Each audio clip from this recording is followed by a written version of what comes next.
नमस्कार दोस्तों, मैं योग गुरु करण सिंह। दोस्तों नमस्कार, ऊटांबर योगा इंस्टीट्यूट में आप सभी का स्वागत है। दोस्तों आज का सेशन लो ब्लड प्रेशर जिसे कि हाइपोटेंशन भी कहा जाता है उसके ऊपर है।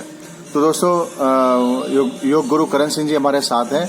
मैं गुरु जी से रिक्वेस्ट करूंगा कि लो ब्लड प्रेशर को डील करने के लिए, लो ब्लड प्रेशर से निराहत पाने के लिए कौन से आसनों का, कौन से योगासनों का साथ लेना चाहिए ताकि हम उससे छुटकारा पा सके, उससे निराहत पा सके, उससे रिलीफ पा सके। तो गुरुजी प्लीज शेयर करिए।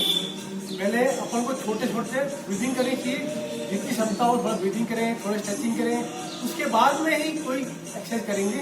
लेकिन पहले ब्रीदिंग कैसे करनी है, नाक से लेंगे, मुंह छोड़ेंगे, ऐसे भरी 5 मिनट करें, 7 मिनट करें। उसके बाद में हल्की सी स्ट्रेचिंग करेंगे स्पाइन की।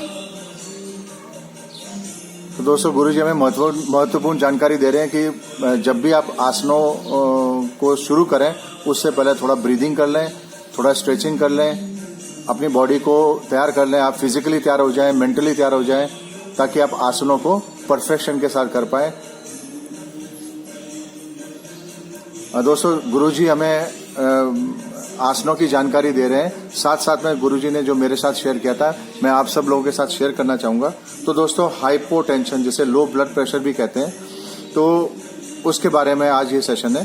पहले मैं आपको जानकारी दे दूं कि नॉर्मल ब्लड प्रेशर क्या होता है। तो दोस्तों नॉर्मल ब्लड प्रेशर होता है 120/80, 120/80 mg। ऊपर वाला जो 120 है उसे सिस्टोलिक भी कहा जाता है और नीचे वाला जो 80 है डायस्टोलिक कहा जाता है। दोस्तों 120 से लेके और 139 तक जाए या नीचे वाला जो है 80 है वो 89 तक जाए तब भी वो नॉर्मल मात्रा के अंदर ही कहा जाएगा। पर लो ब्लड प्रेशर कब होता है और कब वो डेंजरस हो जाता है, जब सिस्टोलिक जो ऊपर वाली रीडिंग है 120 वो 90 या उससे नीचे जाने की स्थिति में आ जाए और नीचे वाली जो रीडिंग है डायस्टोलिक वो 60 या उससे नीचे जाने की स्थिति में आ जाए तो वो लो ब्लड प्रेशर की कैटेगरी में चले जाता है। तो दोस्तों दूसरी जानकारी गुरुजी ने ये दी है कि इसके कॉजेज क्या हैं, इसके सिम्टम्स भी बताएं गुरुजी ने, तो मैं आपसे शेयर करूंगा। सबसे बड़ा जो गुरुजी एम्फसाइज करते हैं वो है लाइफस्टाइल। हमारा सोने का समय, उठने का समय, हमारा खाने का नियमित समय, शरीर को आराम देने का समय, सब चीज़ों का बैलेंस होना बहुत ज़रूरी है। हमारे आसपास का वातावरण, घर का वातावरण, ऑफिस का वातावरण, उसका भी लाइफस्टाइल में बहुत बड़ा योगदान होता है। दूसरा जो है वो है डाइट, रेगुलर टाइमिंग, रेगुलर। दोस्तों गुरुजी का कहना है कि आप अपने डाइट को किसी अच्छे डाइटिशियन के पास से उस पर टिप्स लीजिए, उनसे बनवाइए जो आपको मदद कर सकता है इस सिचुएशन से बाहर निकलने में। फिर गुरुजी ने कहा कि इसके अंदर जो है वो हार्ट प्रॉब्लम्स जिनको होती है उनको भी लो ब्लड प्रेशर की शिकायत रहती है। डिहाइड्रेशन इसका बहुत बड़ा फैक्टर है, जिसे हम कहते हैं कि लैक ऑफ वाटर, शरीर के अंदर पानी कम हो जाना जो है वो उसकी वजह से जो है ब्लड प्रेशर लो हो जाता है, ड्रॉप हो जाता है। फिर उसके बाद में गुरुजी ने हमें बताया कि हार्मोनिक डिसऑर्डर्स की वजह से भी लो ब्लड प्रेशर हमारे शरीर में घुसता है। हीट स्ट्रोक जो है वो भी एक मुख्य कारण है, उससे भी हमें लो ब्लड प्रेशर की तरफ ले जाता है। फिर अल्कोहल, शराब का सेवन, गुरुजी कहते हैं कि अल्कोहल भी एक कारण है जिसकी वजह से लो ब्लड प्रेशर होता है।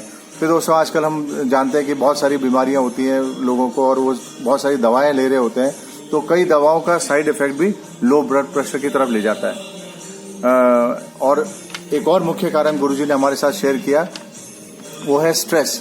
दोस्तों आजकल का जो जीवन है, इस युग का जीवन है, वो स्ट्रेसफुल है। घर के स्ट्रेस, अपने पर्सनल स्ट्रेस, पर्सनल कमिटमेंट्स के स्ट्रेस, ऑफिस के स्ट्रेस, बिजनेस के स्ट्रेस, तो उसके वजह से भी जो है हमारे शरीर को अंदरूनी मार पड़ती है और वो लोअर ब्लड प्रेशर की तरफ हमें ले जाता है। तो दोस्तों ये तो जानकारी हुई कि इसके कॉजेज और सिम्टम्स के बारे में। अब दोस्तों जो मैं आपसे शेयर करूंगा, गुरुजी ने जो मेरे को बताया है आप सबसे शेयर करने के लिए, वो रेमेडीज क्या है, कैसे हम इससे निराहत पा सकते हैं, कैसे हम इससे छूट सकते हैं।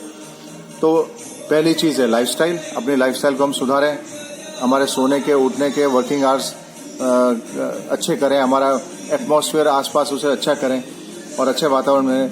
दूसरा गुरुजी ने कहा है कि डाइट, जैसे मैंने बताया कि वो भी एक मुख्य कारण, तो अच्छी डाइट में चले जाइए। गुरुजी कहते हैं कि डाइट की जब बात आती है तो दोस्तों गुरुजी कहते हैं कि आप जो भी फूड डाइट प्लान बनाएं या फूड लें वो रीजनल होना चाहिए, सीजनल होना चाहिए और नेचुरल होना चाहिए। तो इसके ऊपर खास ध्यान दीजिएगा। फिर वाटर इनटेक के बारे में गुरुजी ने बताया कि आप पानी जो है रेगुलरली गर्मियों में खास ध्यान रखिए कि जितनी बॉडी को पानी की जरूरत है उतना पानी की इनटेक आप रेगुलर रखिए, उससे भी हमें इससे निराहत मिल सकती है। फिर अल्कोहल जो फैक्टर था जिसकी वजह से भी ये लो ब्लड प्रेशर होता है, तो गुरुजी तो का कहना है कि आप अल्कोहल छोड़ दीजिए, उससे दूर रहिए। अगर आप नहीं छोड़ पा रहे हैं तो आप उसका सेवन बहुत कम कर दीजिए, जितना कम कर देंगे उतना ही आपके लिए बेटरमेंट है। दूसरा फैक्टर ये है कि आप रेगुलर चेकअप्स जो है कराइए, अपने बॉडी चेकअप्स कराइए, अपने जीपी के पास जाइए, फैमिली डॉक्टर के पास जाइए और रेगुलर प्रैक्टिस कराइए, चेकअप कराइए। उसके बाद में जो है गुरुजी का कहना है कि आप नियमित वर्कआउट करिए। गुरुजी हमें योगा करके दिखा रहे हैं, आसन करके दिखा रहे हैं, तो आप अपने लाइफस्टाइल के अंदर जो है 1 घंटा अपने आप को दीजिए रेगुलर वर्कआउट्स जो है, और योग आसन करके आप इससे निराहत पा सकते हैं, इससे छुटकारा पा सकते हैं, इससे रिलीफ पा सकते हैं। गुरुजी का कहना है कि जब आप वर्कआउट करें, योगासन करें, तो सबसे अच्छा समय होता है सुबह का, और खाली पेट करिए जब आप करें, और कम से कम मिनिमम 45 मिनट्स टू 1 आवर आप लेके चलिए अपने साथ। जब आप ये योगासन करते हैं तो आप इंश्योर करिए कि आप ओपन स्पेस में करें, जैसे कि गार्डन है, टेरेस है, वरांडा है, बालकनी है, तो एरी स्पेस में आप अपने वर्कआउट्स करिए। अगर किसी वजह से आप दिन में अपना वर्कआउट चूक जाते हैं तो दोस्तों गुरुजी ने का कहना यह है कि आप शाम को सनसेट से पहले करिए, और लंच से लेके और आप अपना वर्कआउट करें, एटलीस्ट 3 से 4 घंटे का गैप होना चाहिए ताकि आपका स्टमक वापस एम्प्टी हो जाए। उसके बाद में जो गुरुजी ने जानकारी शेयर की कि से नो टू जंक, तो आप जंक फूड है, पैक्ड फूड है, प्रोसेस्ड फूड है, इन सब से दूरी बना लीजिए। और एक की इन्फॉर्मेशन गुरुजी ने शेयर की हमारे साथ, और वो कहते हैं कि avoid white salt, iodise salt, white sugar, refined oil, processed food जैसे कि चीज है, बटर है और मैदा। इन 5 चीजों से अगर आप दूरी बनाएंगे तो आपको बहुत फायदा होगा। तो दोस्तों हम देख रहे हैं कि गुरुजी हमें आसन बता रहे हैं जिससे कि हमें लो ब्लड प्रेशर से निराहत मिल सकती है, फायदा मिल सकता है। दोस्तों गुरुजी कहते हैं कि हर इंसान को अपनी क्षमता के हिसाब से, अपने शारीरिक क्षमता के हिसाब से ही वर्कआउट करना चाहिए। इन आसनों को जब भी आप करें तो आप अपनी शारीरिक क्षमता से करें, और धीमे धीमे जो है उसके काउंट्स बढ़ाएं, होल्डिंग सेकेंड्स बढ़ाएं, और आप देखेंगे कि आपको जो है काफी फायदा होगा।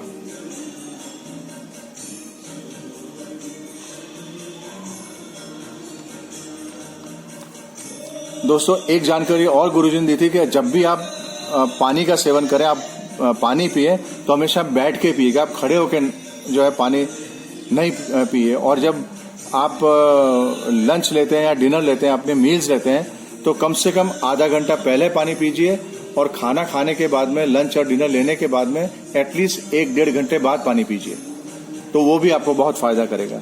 तो दोस्तों गुरुजी ने हमें आसन दिखाए।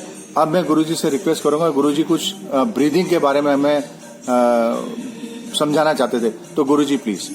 नमस्कार दोस्तों, आप लोग जैसे मैंने आपको पहले बताया था कि हाई बीपी के लिए लेफ्ट नोस्ट्रल को चंद्र नाड़ी कहते हैं, इसी तरह से राइट नोस्ट्रल से ब्रीदिंग करेंगे उसको सूर्य नाड़ी कहते हैं। अगर लो बीपी रहती है तो आप राइट तरफ से ब्रीदिंग लेंगे और कुछ सेकंड होल्ड कीजिए, फिर राइट से निकालिए। ऐसे कुछ समय तक 5 मिनट 7 मिनट करिए, और उसके बाद में जैसे आपका ये क्लोज है तो फिर थोड़ी सी डीप ब्रीदिंग करेंगे, और ओम के साथ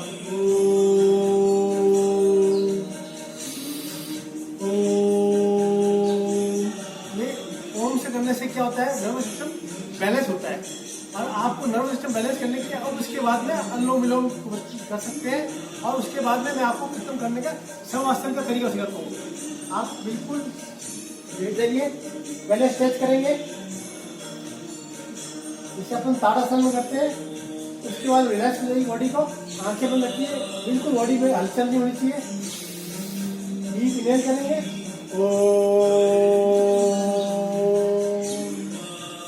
इस तरह से शरीर को हल्का छोड़िए और कुछ समय बाएं तरफ लेट जाइएगा।